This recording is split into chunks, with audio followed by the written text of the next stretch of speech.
नमस्कार दोस्तों, आप सबका स्वागत है हमारे YouTube चैनल द खंडूरा क्लासेस में। आज है 24 मई के कुछ महत्वपूर्ण करंट अफेयर्स के प्रश्न के साथ हम आपके सामने उपस्थित हैं।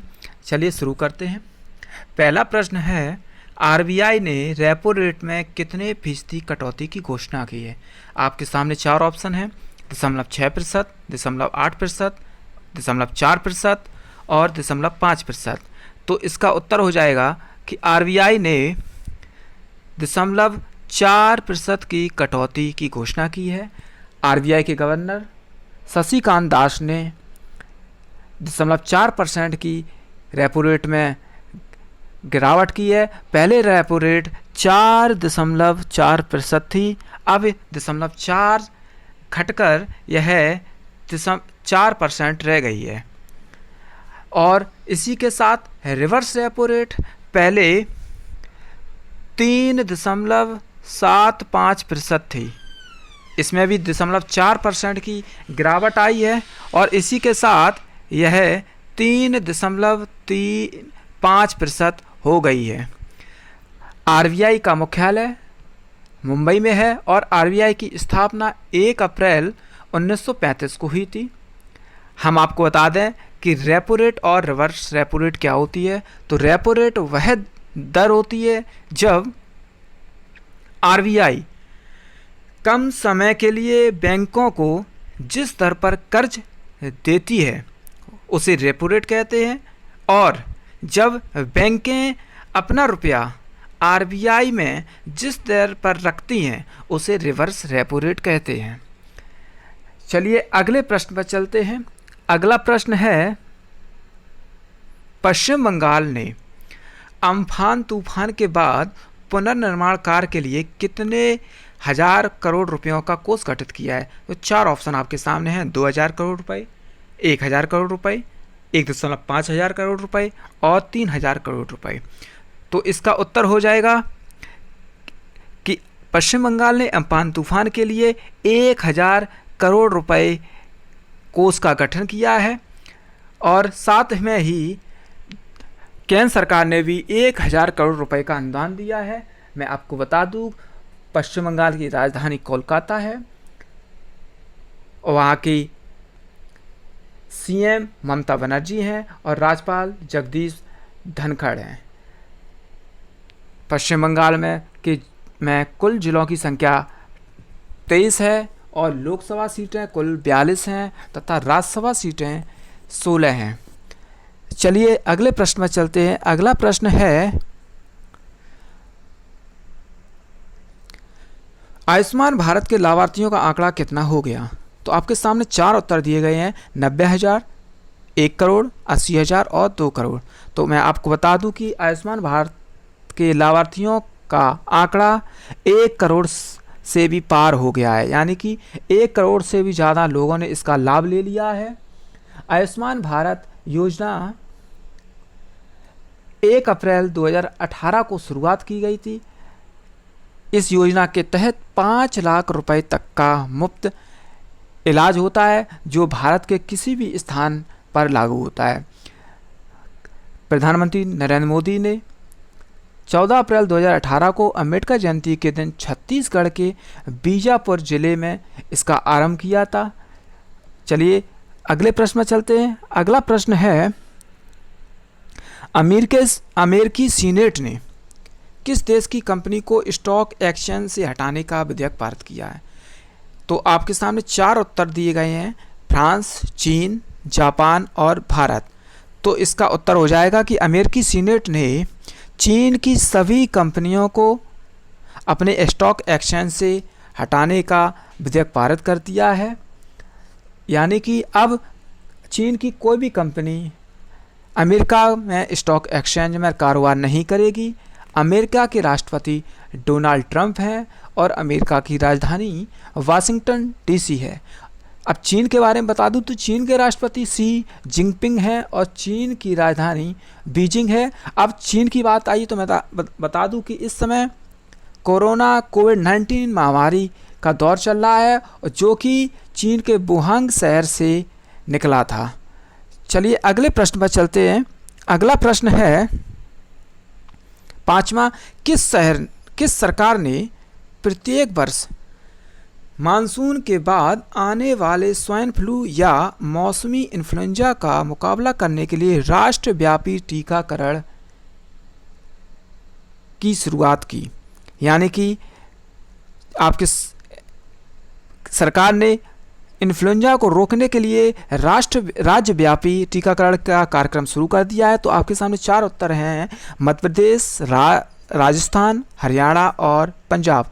तो इसका उत्तर है हरियाणा राज्य ने स्वाइन फ्लू को रोकने के लिए राज्यव्यापी टीकाकरण कार्यक्रम शुरू कर दिया है। स्वाइन फ्लू सूअरों से फैलता है। तो मैं बता दूं, स्वाइन फ्लू में H1N1 नामक वायरस पाया जाता है। स्वाइन फ्लू को वर्ष 1919 में महामारी घोषित की गई थी। हरियाणा के मुख्यमंत्री हैं मनोहर लाल खट्टर और हरियाणा की राजधानी है चंडीगढ़। वहाँ के राज्यपाल हैं सत्यदेव आर्या। चलिए अगले प्रश्न पर चलते हैं। अगला प्रश्न है, किस राज्य सरकार ने हर किसी को मिलेगा रोजगार योजना की घोषणा की है? यानी कि 4 ऑप्शन आपके सामने हैं। उत्तर प्रदेश सरकार ने, बिहार सरकार ने, केरल सरकार ने या मध्य प्रदेश सरकार ने। किस सरकार ने हर किसी को मिलेगा रोजगार देने की घोषणा की? तो इसका उत्तर हो जाएगा मध्य प्रदेश सरकार ने हाल ही में हर किसी को मिलेगा रोजगार योजना की घोषणा की है। वहाँ की सरकार ने लोगों को रोजगार प्रदान करने की एक नई योजना की शुरुआत की, जिससे सभी लोगों को रोजगार मिल सके। मैं आपको बता दूं कि मध्य प्रदेश की राजधानी भोपाल है और वहाँ के मुख्यमंत्री हैं शिवराज सिंह चौहान और राज्यपाल हैं लालजी टंडन। मध्य प्रदेश में कुल जिलों की संख्या है 52। वहाँ लोकसभा सीटें हैं 29 तथा राज्यसभा सीटें हैं 11। चलिए अगले प्रश्न पर चलते हैं। अगला प्रश्न है, हुनर हाट सितंबर 2020 की थीम क्या है? यानी कि हर वर्ष की वहाँ से इस वर्ष भी हुनर हाट का आयोजन किया जाएगा, जो कि 5 महीने थोड़ा बाद लेट हो रहा, क्योंकि कोरोना महामारी का समय चल रहा है, इसलिए 5 महीने बाद सितंबर 2020 में इसको शुरू करने की घोषणा की है। तो इसकी थीम रखी गई है लोकल से ग्लोबल, या स्वराज योजना, या भारत देखेगा हुनर, या ग्लोबल से लोकल। तो इसका उत्तर हो जाएगा कि हुनर हाट सितंबर 2020 की थीम है लोकल से ग्लोबल। इस हुनर हाट में भारतीय कारीगर शिल्पकारों को रोजगार प्रदान किया जाता है। कारीगर शिल्पकार अपना अपना हुनर दिखाते हैं। बहुत बड़ा मेला लगता है जिसमें यहाँ रोजगार प्रदान किया जाता है। चलिए अगले प्रश्न पर चलते हैं। अगला प्रश्न है, किस राज्य द्वारा सुकून कोविड-19 बीट द स्ट्रेस पहल की शुरुआत की गई? तो आपके सामने 4 उत्तर दिए गए हैं, सिक्किम राज्य, राजस्थान, गुजरात और जम्मू एंड कश्मीर। तो इसका उत्तर हो जाएगा जम्मू एंड कश्मीर ने हाल ही में कोविड-19 बीट द स्ट्रेस पहल सुकून की घोषणा की, जिससे कोविड-19 से संबंधित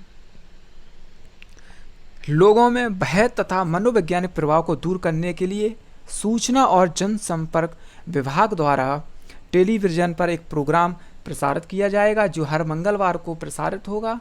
इसमें चिकित्सक तथा मनोवैज्ञानिक द्वारा लोगों को कोविड-19 के बारे में बताया जाएगा, जिससे लोगों में भय दूर हो सके। अब जम्मू कश्मीर की बात आई है तो मैं आपको बता दूं कि जम्मू कश्मीर पुनर्गठन अधिनियम 2019 के तहत जम्मू कश्मीर अब राज्य नहीं रहा, ये भारत का एक अभिन्न राज्य बन गया है।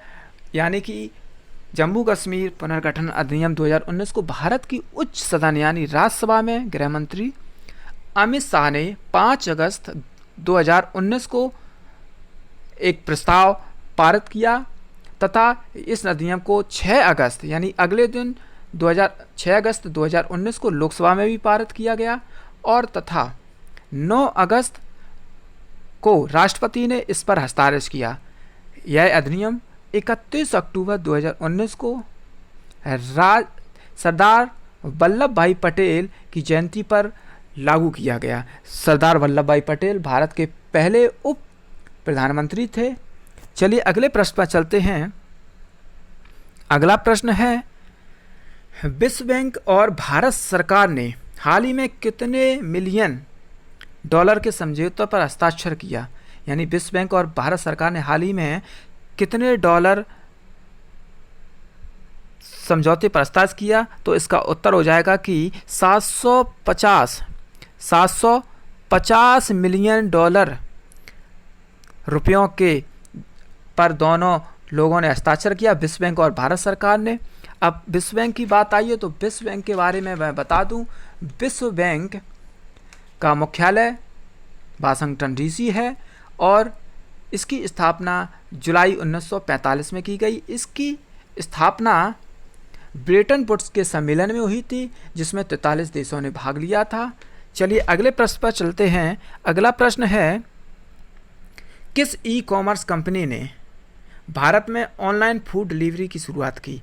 तो मैं आपको बता दूं, इससे पहले भी भारत में ऑनलाइन फूड डिलीवर किया जाता था, लेकिन अब एक नई ई कॉमर्स कंपनी ने इसमें कदम रख लिया है। तो इस कंपनी का नाम है अमेजॉन। अमेजॉन ने भारत में अब फूड डिलीवरी की देने की घोषणा की है।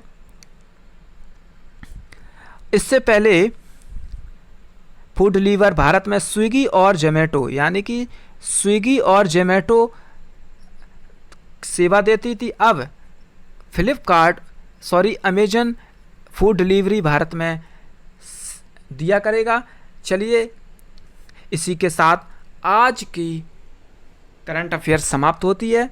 कल मैंने आपसे एक प्रश्न पूछा था जिसका उत्तर आपको कमेंट बॉक्स में देना था। तो कल का प्रश्न था कि मी अन्नपूर्णा मिशन की शुरुआत किस राज्य में हुई थी? तो उसका उत्तर था महाराष्ट्र राज्य में मी अन्नपूर्णा मिशन की शुरुआत हुई थी। आज का सवाल है जिसका उत्तर आपको कमेंट बॉक्स में देना होगा। आज का सवाल है, अंतर्राष्ट्रीय चाय दिवस कब मनाया जाता है? इसका उत्तर आप लोग कमेंट बॉक्स में देंगे। और साथ ही साथ जो लोग हमारे चैनल पर नए हैं, जिन्होंने अभी तक सब्सक्राइब नहीं किया है, तो प्लीज़ चैनल को लाइक करें, शेयर करें और सब्सक्राइब करें। Thank you.